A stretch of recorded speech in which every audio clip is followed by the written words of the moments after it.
ما سبب نادانی، نافهمی، سهوا و خطااً، قصداً گناه های زیاد داریم. گناه های ما را بخش، زیرا که تو بنده پروری، تو توبه پذیری.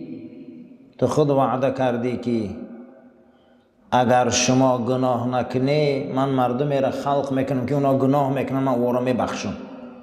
معلوم بود است که ما مخلوق بودیم، به گناه نمیشده و ما را او میبخشد. پروردگار گناه های ما را بخش. پروردگار ما را برای راست هدایت کن. اهل و عیال ما را، فرزندان برای راست هدایت کن. چگونه که ابراهیم خلیل الرحمن دعا کرد که خدایا زن و کودک من نوری چشمم گردان. پروردگارا زن و فرزندای ما را، اهل و عیال ما را نوری چشمم گردان که از سبب دیدنشان ما را ایمانامون زیاد شود، خرسندی هامون زیاد شود. خدایا ما را از هم، از غم، از دلتنگی، از قشاقی، از فقر، از قرضاری، از غضب و جدایی و قهر و دشمنی پناه ده. روزهای جمعه طبق عادت و برنامه ما درباره اخلاق صحبت میکنیم و امروز شروع میکنیم از کتاب فضائل الخلق الحسن، درباره فضیلت های اخلاق نیک. الحادی عشر، 11 علامت و علامت های اخلاق. الخلق الحسن هو امنیت کل مسلم و کل داعیت. اخلاق نیک و آداب نیک بهترین آرامش و امنیت برای هر یک مسلمان، برای هر یک دعوتچی بوده. هر کسی که اگر اخلاق نیک داره، این نقص دانه که بهترین آرامش و بهترین تینجی در آدم بوده است که اخلاق و تربیت خوب داره. مخلص خاصتا خدا همین جدا کرده، لانه بذلك ینجو و یفوز و ینجح فی جمیع اموره الخاصة والعامه. انسان به سبب اخلاق نیک نجات میافته. آدم به سبب اخلاق نیک درجهش بلند میشده. آدم به واسطه اخلاق نیک پیروز میشده در تمام کارهاش، چه علاهیده باشه چه یک بارگی باشه، به واسطه اخلاق همه درجه در انسان میرسیده. چه خیل نجات یابم، چه خیل پیروز شوم، این همش در اخلاق بوده است. ولهذه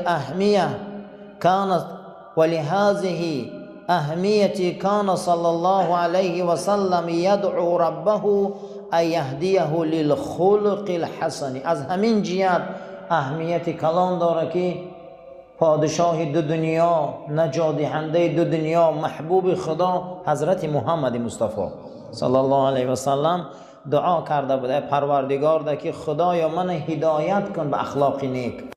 پیغمبر ما الهی دعا کرده که به دستیان که خدایا من هدایت کن به سوی اخلاق نیک. فکان صلی الله علیه و سلم یقول فی استفتاحه لصلاة اللیل. پیغمبر نماز شب وقت سر میکردیان دعا میکردیان که وهدینی لاحسن الاخلاق. خدایا من پیش ای نماز تهجد سر کردن ای تو خواهش میکنم که من هدایت کن به سوی اخلاق نیک. لا یهدی لاحسنها الا انت. هیچ کس من به سوی اخلاق نیک آوردن نمیتونه غیر تو. هیچ کس من آوردن نمیتونه اخلاق نیک ده غیر تو. فقط تو من نمیبیاری به سوی اخلاق نیک. برادرها، تربیه و اخلاق نیک هم این از جانب خدا بوده است. خدا آدم هدایت میکرده به سوی این. و کان یقول، پیغمبر خدا دعا میکردیان اللهم کما احسنت خلقی فحسن خلقی. خدایا چخیلی که خلقی من خوشرو کردی، چشمای من بین، بینی من بین، گوشام بین، لب بین، دستا و پاهای من بین، این راست شدن شیشتن خیستن بین، ایره چقدر خوشرو خلق کردی. التجاد میکنن گوته رسول اکرم اخلاق من میخکن. چخیلی که اندام من خوشرو کردی، اخلاق من خوشرو کن. پروردگار آدم در بسیار زیبایی ها، آدم کشپلش هم راحته، شیشتنش هم راحته، بازیش هم راحته، خوابش هم راحته. حتی که اگر دیگر جاندارها رنگ آدم شینن، رنگ آدم حرکت کنن نمیزه بشونن، اما آدم دم ایچی میزه بگوته. چه خیلی که خلق ما خوشرو کردی، اخلاق ما خوشرو کرد. ما هم دعا میکنیم پروردگار رو به حرمت نام رسول اکرم صلی الله علیه و سلم، چه خیلی ما رو خوشرو خلق کردی، زیبا ما کردی، اخلاقای ما رو نیک کن. ما هم آدمای با تربیت شویم، آدمای با اخلاق شویم.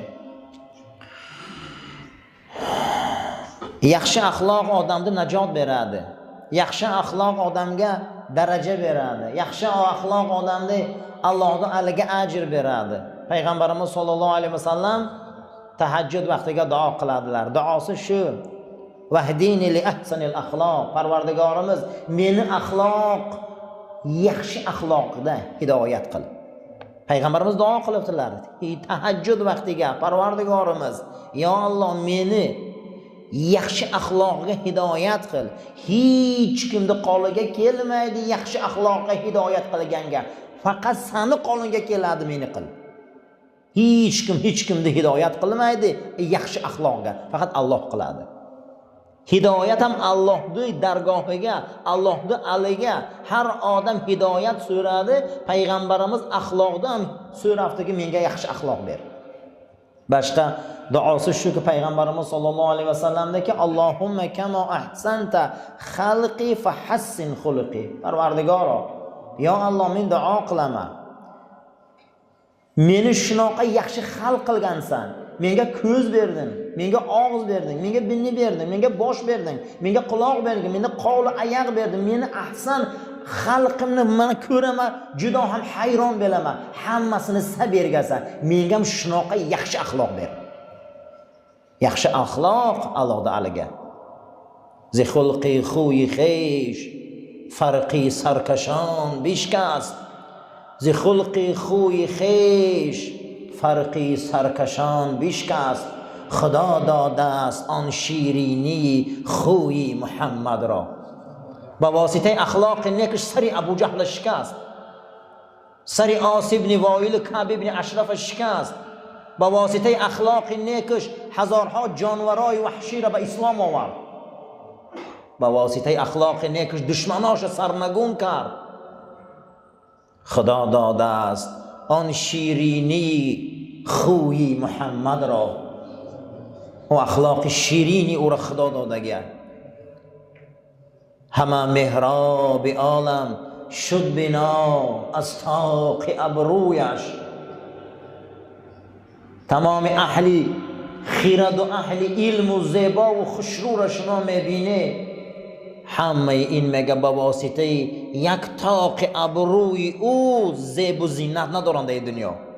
همه محراب عالم شد بنا از طاق ابرویش.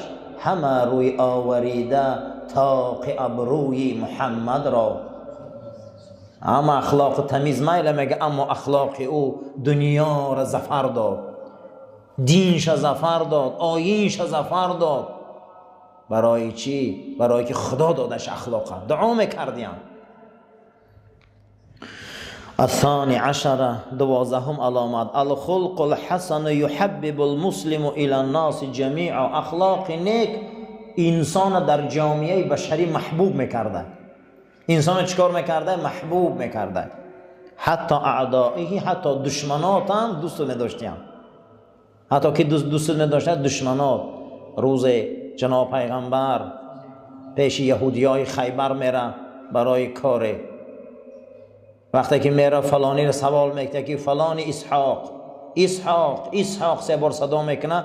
از دوربینه که خونش نگاه داشته و پیش پیغمبر خدا نمیبره که این چی دامده باشه. با وقتی که حضرت ایدن در خونشان میگردن که بچه ها که 6 ساله داشته، در هوی میکنه میگه هی مرد بیا، میگه اوتم همین جده نباشین بجاش دیگه نبر اومده. جناب پیغمبر می بیا پیش در، این قمیص که این یهودی نمیبره با گشته میروه حضرت که بچه کش میبره میگه هی مرد بیا، پدرم همین جده. دویم بار حضرت می بیایم، سوم بار با می قمیصن که نمیبره با میرم. با نیست به قریب پناه شدن که کودکک میبره میگه هی مرد میگه پدرم همین جده بیو با جناب پیغمبر میبیو. سه بار میگه با میبره میگه سلام علیکم، میگه چی مسئله بود؟ تجارت بازار خدی برای حضرت رئیس قوم خیبر که بود برای شرنامه اومده بودن. بعد صحبت کردن، بعد از او گفتن که من ایمان میبیارم مسلمان میشم. گفتن چی با؟ گفتن آخه یک کودک که من ترا 3 بار فریاد کرد تو آمدی. اگر من میشدم یکم بار قهر کرده برآمده میرفتم. آخه اخلاق این رسول اکرم خدا دادگیه. اگر ما باشیم همون دریمون رو زده میبرویم میریم همون. نه که حضرت اندیشه تاریخ میکنه که حالا اینجا آینده کاری خوب میشوه. ای به اندیشگی ما به همین روز آمده رسیدیم. بعد از او ببین که تو یک گپ کودک گرفتی معلومه که خیلی اخلاقی تو بزرگه، خیلی تربیتی تو بزرگه. میگه همون مرد مسلمان شد. و یتمکن بذلك من ارضاء الناس على اختلاف طبقاتهم. اگر اخلاق نیک ریشه داره، اخلاق نیک نمک داره، اخلاق نیک آهن ربا داره، در جامعه بشری به واسطه اخلاق نیک رازگی قلب تمام انسان ها را به دست میبیاری. خیلی گمان نکنین که همین روس هم اخلاق نیک بد میبینن. اگر اخلاق نیک داشته باشه همینا ما را دوست میدارن، همینا هم گیرد ما را جمع میشن، همینا هم پیش ما میبیاین. طبقهش نگاه نکنه، اخلاق نشانته. طبقهش نگاه نکنه، طبقه او را نگاه نکنه وای کدام طبقه وای لولیه وای جوگیه وای اینا وای نگاه نکنه. چیز هست نیست، او خلق خداه. او شکسپیر او دانشمند گفته است که هر آدم امضای خداه و فرقش چیه؟ وای منافقه وای کافره پاک خدا جزاش میده، لیکن هر انسان امضای خداه. هر آدم بین امضای خدا به یادت میبیاید. به خاطر انا همین میگه وای همچون اخلاق و تربیه نیک باید حرمت قائل باشیم. و کل من جالسه او خالته احبه. هر انسانی که همنشین ما میشود قطعی ما آمیخته میشود. اگر ما اخلاق نیک داشته باشیم قسم به خدا ما را دوست میداره. اگر ما تربیه درست داشته باشیم قسم ما به خدا ما را دوست میداره.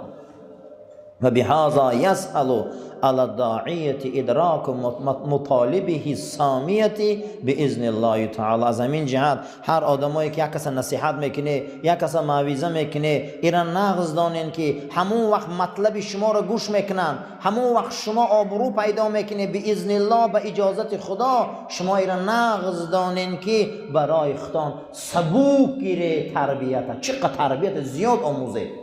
بسیاری آدما تنگم، چخل تنگم. آموختن از دیگر آدما ننگشان میبیو. آموختن از دیگر آدما ننگشان میبیو. بسیاری آدما حتی که دایره های علمیشان به درجه انمو اکادمیکی و کلان علمو شدگیان، همه کامپیوتر کلاویاتورش نوشته نمیتونن. میگه فلانی را گیر شاگردشان نفرتش میبیو، ننگش میبیو. باید انسان در طلب علم کشاد باشه.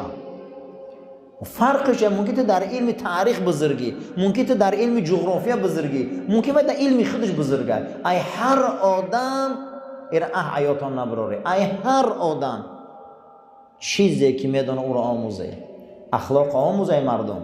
گفتیم حضرت لقمان حکیم که ادب را از که آموختی؟ از به ادبان. همیشه و همیشه اخلاق و تربیت چیزی مهمه. خواهی که خداوند تر آبرو عزت یا اخلاق آموختنش برای خود چی گیر؟ سبوک گیر. اخلاق برای آموختنش چکار کن؟ سبوک گیر برای خود. تا اینکه پروردگار دعوتی تر، صحبتی تر، نصیحتی تر به قوت کنه. اخلاق نداشته باشی نصیحت در هیچ کس نمیگذشته. لأن الدعاة إلى الله جل وعلا شأنه لا يسعون الناس بأموالهم ولكن ببسط الوجه وحسن الخلق. رسول اکرم صلی الله علیه و سلم فرموده بودند که حدیث ابن ابی شیبه روایت کرده که به دست از ابو هریره جناب پیغمبر صلی الله علیه و سلم گفته شما میخواهید که مردم به سوی خدا بیارید، شما میخواهید که دین خدا را مستحکم کنید، شما میخواهید که روز تا روز صف مسلمان زیاد شود، حدیث روایت شده که لن تسعوا الناس باموالکم، شما هیچ محل مردم با مالتون روم کردن نمیتونی. شما هیچ محل مردم با پول روم کردن نمیتونی. شما مردم با چی روم میکرده؟ بی بسط الوجه، با تبسم اخلاق نیک. با تبسم اخلاق نیک. بعضی انسان ها اگر شاید مادرزاد هم خیلی باشن، گاه همین خیلی ترش روان، همین خیلی قواقای خمیده، همین خیلی افتای کشال، همین خیلی روی ترش به معنی. این قضیه تو اسلام را دعوت میکنی مردم ها؟ این قضیه اسلام را دعوت میکنی؟ اگر هم مادرزاد شاید باشن، بسیاری انسان هم خیلی چهره داشته باشن، لیکن بسیاری همون همین خیلی چهره ترش، این قضیه میگه دعوت نمیکنه مردم شما.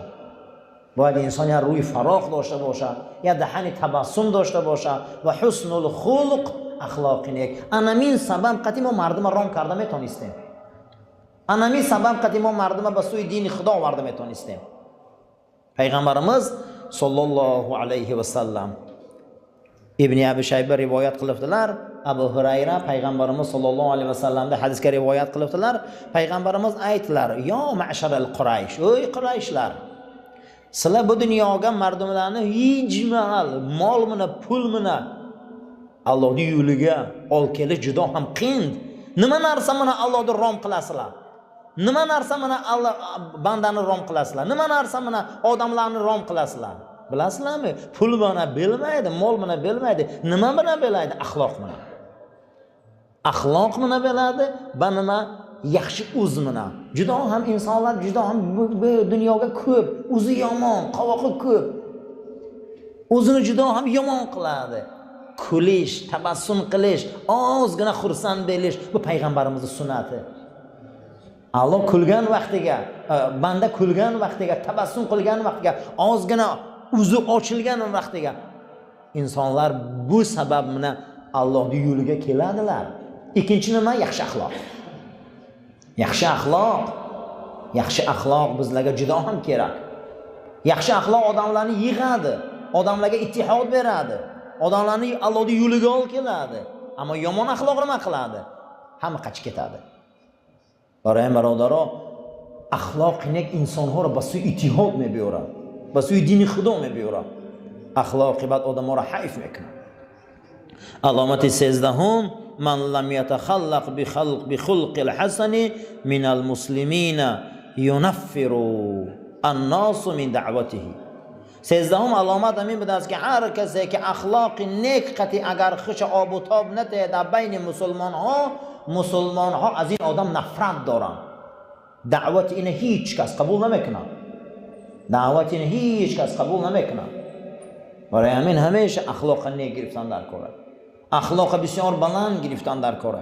ولا یستفیدون من علمه و خبرته. در کار نیست عالم بودنی همون، در کار نیست خبره بودنی همون، در کار نیست عالم شدن آسان، آدم شدن قیند. در کار نیست ای خبره و از علم همون. وقتی که او انسان اخلاق تمیز و شیشت خیز و یک نمونه های اخلاق رسول اکرم در وجودش دیده نمیشود.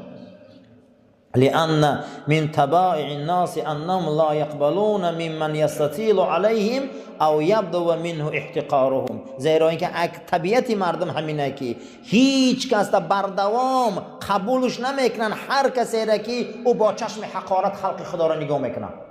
خیلی گمان نکنیم یک سال و 2 سال و 3 سال و 5 سال حقارت غوغا قد زندگیشان میگذارن میبرن، بعد از او ایرا نغزانن که در پیشگاه خلق خدا شرمنده میشود. آدم باید کوشش کنه هر روز اگر ما به اندازه یک دانه گندم به سوی اخلاق محمدی بیاییم، در یک ماه 30 دانه گندم بیاییم، در یک سال بین 300 و چند روز میشود. اخلاق رسول اکرم جاری کردن در کره. پیغمبر صلی الله علیه و سلم در حدیث گوهربارشان اشاره کردند که از امتم میترسم که پگه بیاید دینی من فقط در نماز جمع بس کنه. امروز اکثریت ما دین اومده در نماز جمع کردگیم. 5 وقت نماز میخونه تمام، همین 5 وقت نماز میخونه دیگه همه کارا کنه. پیامبر گویا روز میشه دینی من همین نماز رو جمع میکنه. باید کوشش کنیم که دین فقط در نماز نباشه. آخی دین در فقط 5 وقت نماز نباشه. و مسلمان شیشتن داره، مسلمان خستن داره، مسلمان تبسم داره، مسلمان سلام داره، مسلمان علیک داره. این اخلاق بسیار چیزی بزرگه. ولو کان ما یقول حقا، از همین جهت حق گفته. قال نبی صلی الله علیه و سلم، خداوند حق گفته رسول اکرم در حقش. سوره آل عمران آیه 159 فبما رحمت من الله لنت لهم. ای پیغمبر تو یه رحمت خدا در زمینی، تو چقدر ملایمی، تو چقدر ملایمی. ولو كنت فظا غلیظ القلب، اگر تو آدمی بد اخلاق و تنگ دل رسوا و به معنی میشدی، لانفضوا من حولک، همه پریت میگریخت. واعف عنه، مردم عفو کن. واستغفر له، مردم در حقش دعای مغفرت کن. و شاورهم فی الامر، در تمام کارات پیغمبر با مردم مصلحت کن. خدا پیغمبر میگه مصلحت کن، ما هم باید تمام کارو مصلحت کنیم برادرها. به مصلحت نمیشه واقعی کار. جامعه به مصلحت میگه نه تنگ میبیام نه کوتاه. عمری کاری به مصلحت عمرش کوتاه های. ایرا نقض دانیم. خداوند در سوره آل عمران حبیبش امر میکنه اگر تو فظان اخلاقت بد باشه، تو درشترو باشی، به معنی باشی. یخی آدما هر دم خیالن احمد دیگه، یه روز خوبن یه روز نه. فظان همین هم میدونه اگر تو هر دم خیال باشی کو هم ایتری ای پرای تو میگریزه. یخی آدم بسیار انسان ها رحمیت دو روز بخدن دو روز نه، دو روز بخدن دو روز نه. این نمیشه. میگه انسان باید احوال و اخلاقش یخیل کنه اساسا. غلیظ القلب، اگر روحی تو پلید میشه، تو به معنی میشه، ای پرد میگریختن. رسول اکرم در زمین یا رحمت الله بدیم. برای همین کوشش کنیم برادرها که اخلاقامون خوب کنیم. یا در دیگر آیه مبارکه سوره شعراء، واخفض جناحك لمن تبعك من المؤمنین، بالهای رحمت تا چخیلی که مرغ بالای چوجه حکاش بالهاش میگیره میپوشانه، تو بال رحمت تا در بالای مسلمان ها کشا، اونها را زیر بغل کن. خداوند پیغمبری ما را گپ میزنه که اکنون بال رحمت تا کشا. امروز بال رحمت چیه عزیزان؟ چهره کشاده. بال رحمت چیه؟ آغوش کشاده. مسلمان دا پول نته، اقلا آغوش خوب ته، اقلا گپی خوب ته. امروز اهمیت دادگیم گپی خوب از من رفته است.